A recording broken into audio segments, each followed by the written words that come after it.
Olá, alunos, sou a professora Marilene, vou fazer com vocês a atividade da semana 12 do 4 a 16 do 4 da Escola Municipal Presidente Itamar Franco de Literatura e Linguagem de Português. Não esqueça de dar seu joinha e se inscrever no canal para você receber o aviso de quando tiver atividades novas para você acompanhar. Aqui em Literatura e Linguagem, nós temos gêneros textuais. Os textos, sejam eles escritos ou orais, embora sejam diferentes entre si, podem apresentar diversos pontos em comum. Quando eles apresentam um conjunto de características semelhantes, podem ser classificados em determinado gênero textual.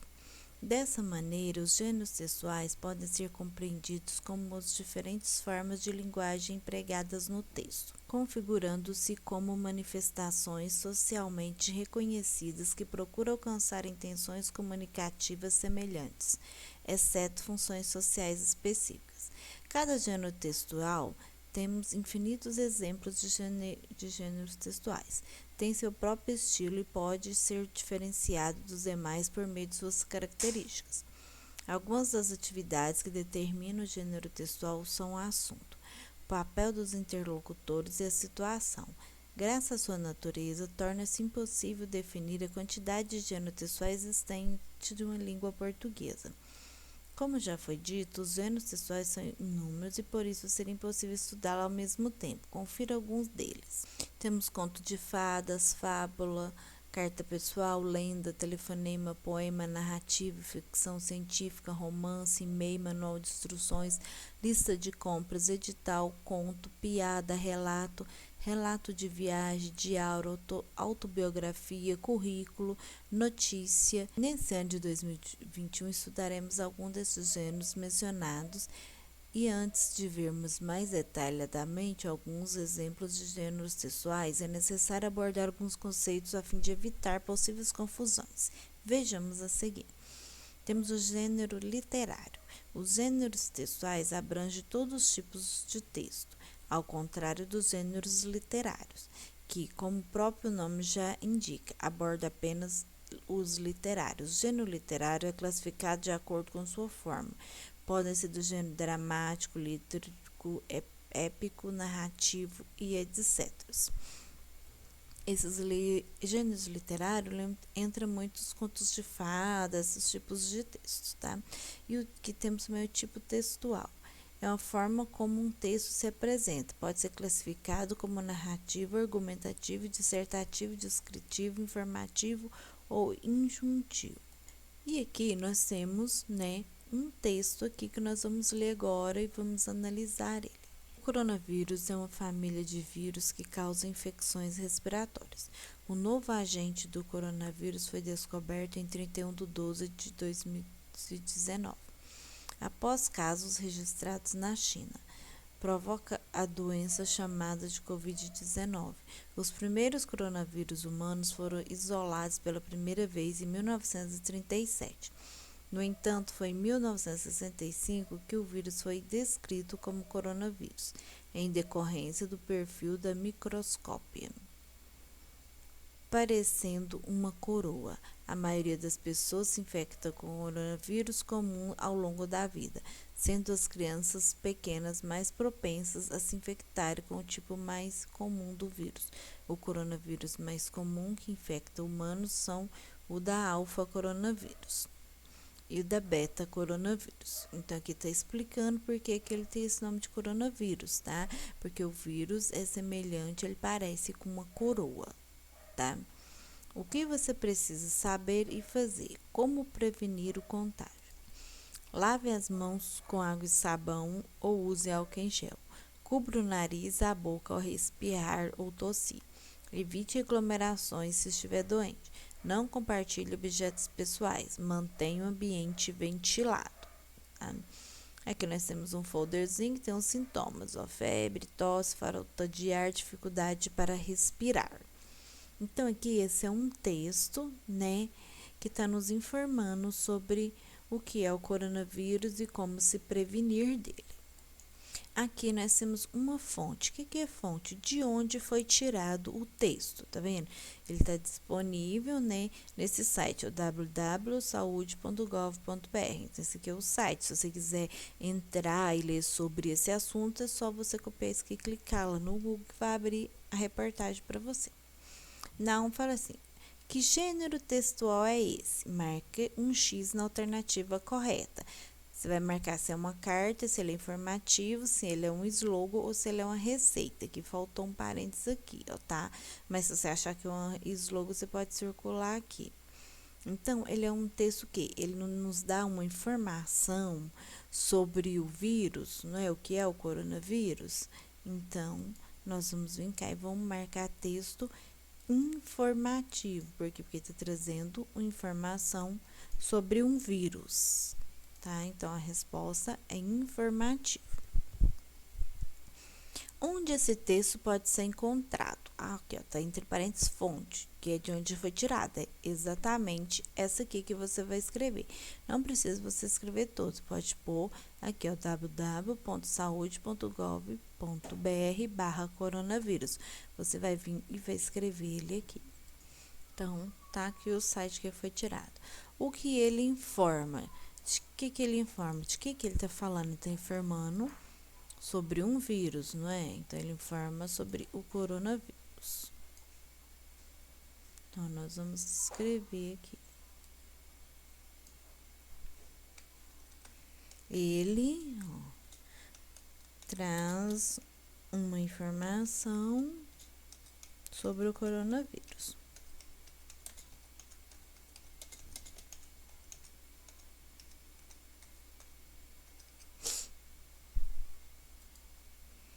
Para quem o texto foi produzido? Então, aqui o texto foi produzido para toda a população, para todas as pessoas se informarem sobre o vírus. Descreva o motivo pelo qual foi estabelecido o nome coronavírus. Por que ele recebeu esse nome? Porque o vírus tem um formato parecido com a coroa. Você vai vir escrever aqui. Então, está aqui a resposta, porque o formato do vírus é parecido com a coroa. Pesquise no dicionário o significado da palavra microscópia. Então, vamos pesquisar, Bru. Se você não tiver um dicionário em casa, você pode pesquisar no Google, né, pelo celular, escrever lá microscópio e aqui vai aparecer o significado. Aqui a 6, como ela é um pouquinho grande, eu coloquei aqui embaixo, ó, número 6, ó. Que aqui tá perguntando o significado da palavra microscópio, tá vendo? Aí eu vim e escrevi, tá? Ela embaixo, ó, microscópio, ó, essa aqui que a gente tá olhando. Aqui é um conjunto de técnicas que permite a investigação científica por meio do microscópio. Então, eu respondi aqui porque ela não cabe aqui. 7. Quando e onde o novo agente do coronavírus foi descoberto, tá? Quando o novo agente foi descoberto e onde? Vamos olhar lá no nosso texto que tem a resposta. Então, aqui ele foi descoberto dia 31/12/2019 na China, tá? Faça uma pesquisa e descubra o significado do termo Covid-19, tá? Mesma coisa, vai lá no Google e vai fazer a pesquisa. Então, ó, eu fiz a pesquisa no site da Fiocruz Latar, que o significado é coronavírus, disse que significa doença do coronavírus. 9. Em relação às recomendações expostas acima a respeito dos cuidados que devemos ter, você acha que as pessoas estão fazendo o necessário para evitar o contágio? E quanto a você, quais são as precauções que tem tomado em casa ou ao sair? Essa resposta aqui é pessoal, você que vai responder ela, tá? Tá querendo saber se você tá tendo, se você acha que as pessoas estão tendo cuidado para evitar o contágio do coronavírus. Se você acha que sim, você vai colocar que sim. Se não, você acha que não, vai falar o porquê. E você tá tendo cuidado? E você vai explicar aqui também, tá? A resposta pessoal. Agora nós vamos fazer língua portuguesa. Em língua portuguesa temos sinais de pontuação. Os sinais de pontuação são fundamentais para uma boa escrita. Se formos observar um diálogo entre as pessoas, percebemos que elas utilizam de gestos, pausas para expressar suas ideias. Identificamos alguns sinais de pontuação para indicar a fala dos personagens, e cada um tem uma função diferente. Aqui nós temos primeiro aqui o ponto final, tá? Ele serve para indicar o final de uma frase. Exemplo: Mariana adora ir ao cinema. Então, você está indicando aqui esse ponto final que a frase terminou, tá? E você usa ele onde mais? Você pode usar ele numa frase afirmativa também, quando você, se você fala assim, eu vou ao cinema hoje. Então, você está afirmando que você vai. Você também pode usar o ponto final, tá bom? Ponto de interrogação é o pontinho conhecido como o pontinho da pergunta. Sempre que você for fazer uma pergunta, você vai usar ele, tá? Exemplo: você não quer passear comigo? Você não vai à praia hoje? Então, sempre você vai fazer uma pergunta, você vai usar o ponto de interrogação. Ponto de exclamação, ele indica alegria, espanto, irritação, medo ou tristeza, tá? Sempre que estiver em um desses momentos, você vai usar o ponto de exclamação. Temos um exemplo: que delícia, tá vendo? Ponto de exclamação. Esse bolo é maravilhoso. Ponto de exclamação também. Se você levar um susto assim, ai que susto, então o que? É um espanto, então ponto de exclamação também. A vírgula, ela serve para indicar uma pequena pausa na leitura e separar elementos de uma frase ou de nome de lugar ou escrita de data. Aqui, ó, eu tenho uma tirinha. O que é uma tirinha? Essa história que nós temos aqui em quadrinhos, quando é só alguns quadrinhos pequenininhos, então chamamos de tirinha. Ela traz por título um presente especial. São umas cobrinhas que estão conversando. Ó, a cobrinha menor fala assim: papai, eu já sei o que quero ganhar de aniversário. Ao pai fala: o que é, minha princesa? Espero que não seja caro. Aí a cobrinha fala: um par de patinhos. Aí ele: um par de patinhos? Qual o problema, papai? O senhor acha muito perigoso? Não, não é isso. Então o que é então?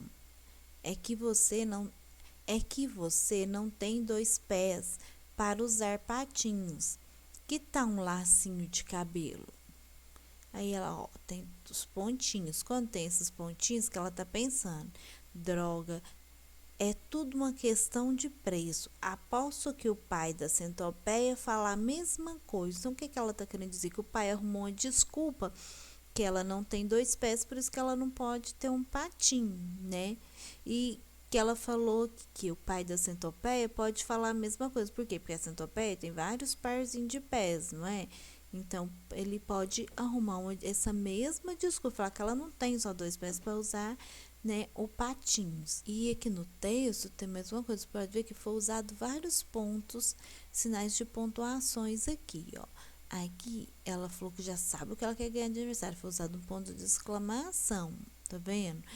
Aqui, quando o pai falou com ela, ele foi usado um ponto de interrogação e de exclamação. Por quê? Ele falou: o que é, minha princesa? Ele fez uma pergunta, então ele usou o ponto de interrogação. Depois, o que ele falou? Espero que não seja caro. Ele está exclamando, ele usou um ponto de exclamação, tá vendo?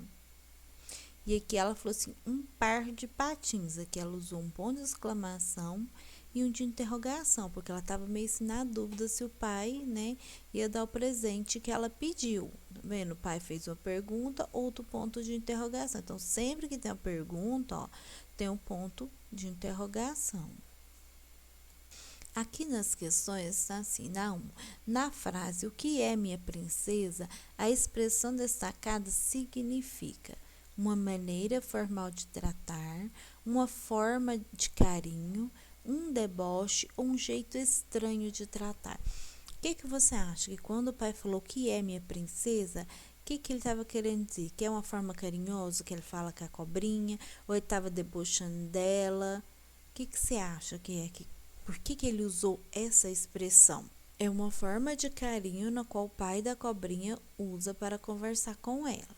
Na 2, por que foi usado ponto de exclamação no último quadrinho? A filha estava assustada, a filha estava surpresa, a filha estava decepcionada, a filha estava com medo. Porque no último quadrinho ela estava o quê? Decepcionada, não era? Porque o pai arrumou uma desculpa para não comprar o Patinhos para ela. 3. Por que foram usadas reticências no terceiro quadrinho? Para indicar uma interrupção, para indicar uma repetição ou para indicar uma continuidade? Os 3 pontinhos, nós usamos eles como vai continuar, né, a frase. Quando você não terminou de dizer o que você queria, que você ainda vai continuar, você vai usar os 3 pontinhos. Então, a letra C.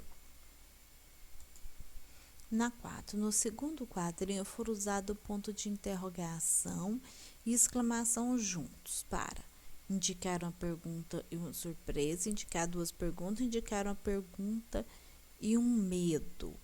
Então, por que foi usado os 2 pontos? Lá está indicando o quê? 4. No segundo quadrinho foram usados pontos de interrogação e exclamação juntos. Por quê? Para indicar uma pergunta surpresa, indicar 2 perguntas, indicar uma pergunta e um medo. O que vocês acham que foi usar 2 pontos? Para indicar uma pergunta e um medo, que ela já fez uma pergunta com medo já do pai falar que não, né? 5. Nesse texto, a filha não ganha o patins porque é muito caro, o pai acha perigoso, ela não sabe andar de patins ou ela não tem os pés. O pai fala que ela não pode ganhar o patins porque ela não tem os pés. Mas por que a filha acha que ele não deu o patim para ela? Porque ele acha que é muito caro, não é? Então, aqui, ó, vou marcar que ele acha que é muito caro, né? Mas só que ele falou para ela que é porque ela não tem os pés. Então, termina aqui a atividade de língua portuguesa, literatura e linguagem, tá? Até a próxima.